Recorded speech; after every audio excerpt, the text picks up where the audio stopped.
Bismillahirrahmanirrahim. Assalamualaikum warahmatullahi wabarakatuh. Waalaikumsalam warahmatullahi wabarakatuh. Ya teman-teman, sebelumnya terima kasih sudah datang pada hari ini. Sama-sama. Ya, sebelum saya memperkenalkan diri saya sendiri, saya ingin tahu siapa dari diri kalian sendiri dulu.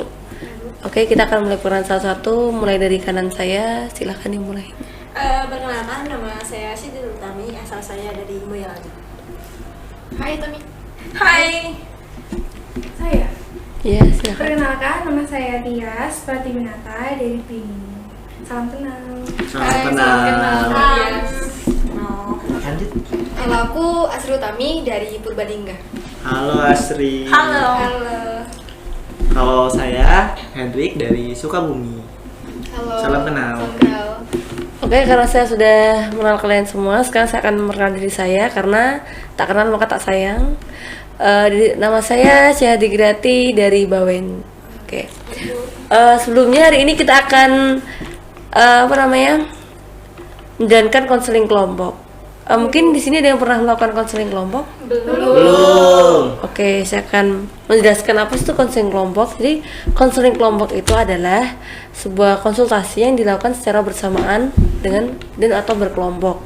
Yang mana tujuannya itu adalah menyelesaikan masalah secara bersamaan, seperti itu.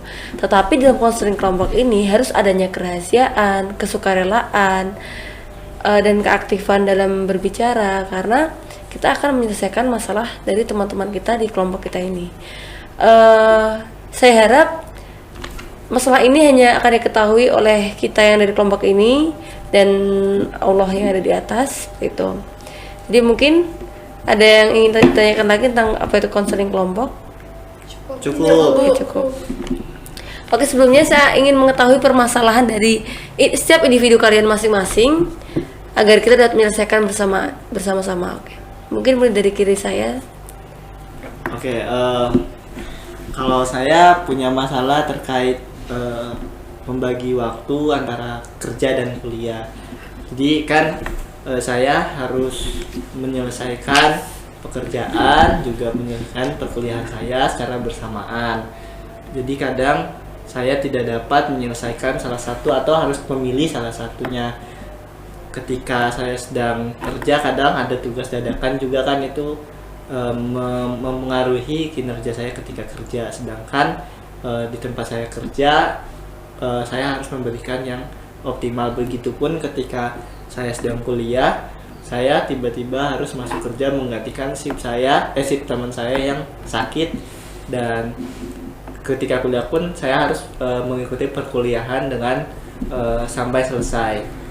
Nah, jadi kadang saya suka bimbang antara pekerjaan dan perkuliahan, sementara saya butuh dua-duanya. Oke. Selanjutnya untuk Basri. Kalau aku ini sih yang masalah tuh karena aku part time gitu ya. Terus aku juga ngikut satu organisasi tapi itu eksternal. Tapi aku jadi pengurusnya dan aku tuh susah bagi waktu, itu aja sih. Oke. Yang lainnya. Kalau dari saya sendiri juga sama yang disampaikan teman-teman, susah membagi waktu antara mengerjakan tugas kuliah, terus mengerjakan tugas rumah, dan ikut kegiatan di kantor desa gitu sih. Oke. Selanjutnya Mbak Tami. Permasalahan yang saya alami ini juga sama kayak teman-teman. Cuman ya, saya kebingungan nih Bu untuk membagi waktu antara organisasi, kuliah sama kerja. Kan saya juga kerja juga nih, jadi bingung antara untuk kerja sama kuliah dan organisasi. Dan pada saat itu bentrok antara ikut organisasi, di situ saya sebagai pemimpin dan saya ada jadwal untuk mengajar, dan saya tuh merasa kebingungan karena di situ sama-sama bertanggung jawab. Nah, saya tuh bingung Bu, gimana cara membagi waktu saya agar efisien dan saya bisa bertanggung jawab antara untuk kerja sama berorganisasi, karena di situ saya juga mempunyai kepentingan yang sama juga. Oke, sekarang dari teman-teman semua nih, karena sudah menceritakan semua masalahnya, hari ini kita akan membahas satu masalah dari setiap individu kalian. Mungkin kalian ingin bahas dari sebelah mana dulu? Mungkin Mbak siapa dulu atau Mas? Mbak Tami aja, Oke, soalnya lebih lengkap dan lebih banyak. Oke. Organisasi, kuliah dan kerja. Oke, jadi Dari masalah Mbak Tami ini mungkin ada yang ingin memperdalam masalahnya tentang masalah Mbak Tami dari teman-teman juga.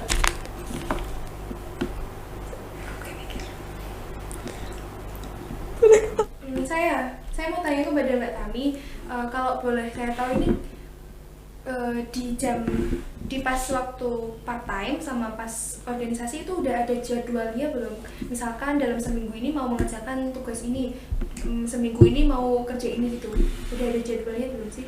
Kalau di organisasi itu udah ada jadwalnya, cuman untuk yang ngajar itu sebenarnya jadwalnya yang ambil aku sendiri. Cuman dari beliau itu nyuruh saya untuk mengajar jam itu, cuman saya nggak punya rasa yang nggak enakan ini, cuma ditanya-tanyain kapan gitu lah. Terus pas waktu saya udah iyain mau ngajar, nah itu kebentrok sama organisasi di situ dan ada kumpulan dadaan dan saya bingung mau bagi waktunya itu gimana, karena di situ saya juga mempunyai peran penting banget, tanggung jawab.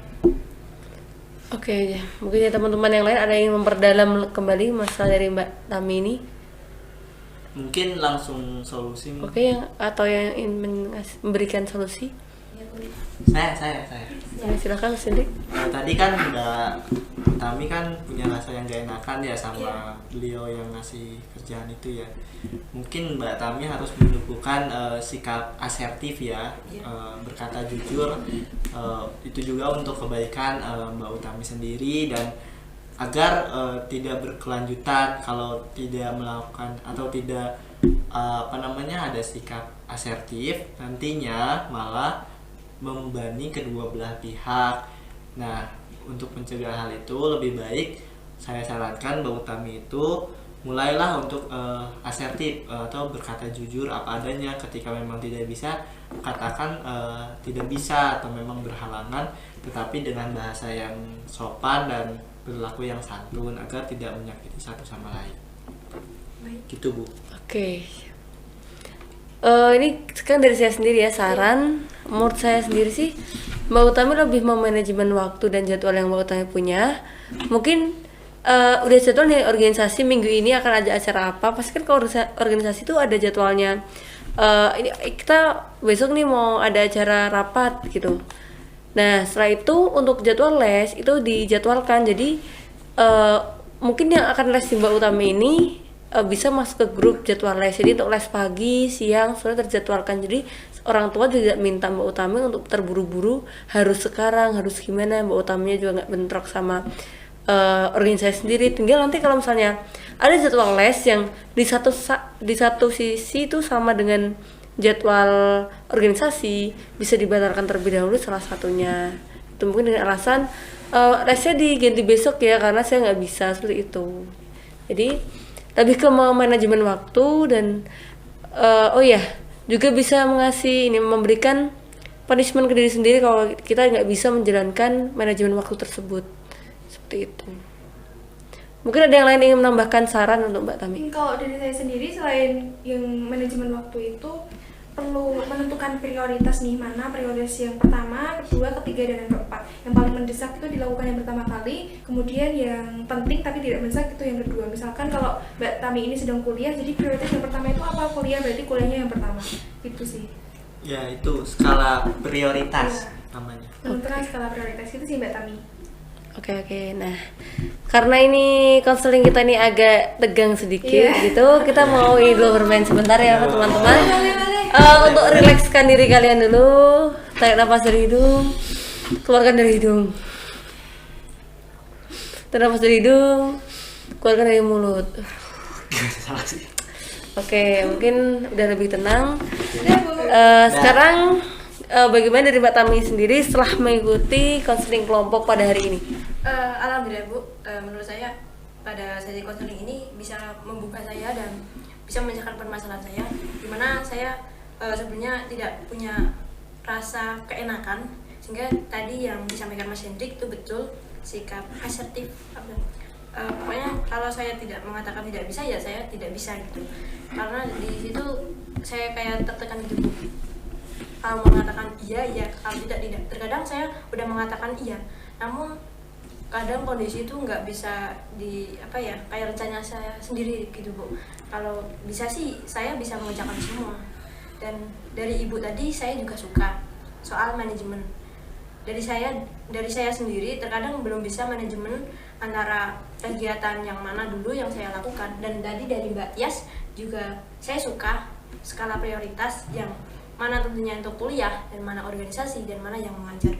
Bagi saya semuanya masuk Bu untuk saya, dan saya insya Allah bisa menjalankan itu dari saya sendiri. Untuk sikap asertif akan saya lakukan. Oke. Mungkin untuk hari ini karena ini sudah mendekati jam istirahat teman-teman semua, maka kita bisa melanjutkan konseling kita pada minggu yang akan datang.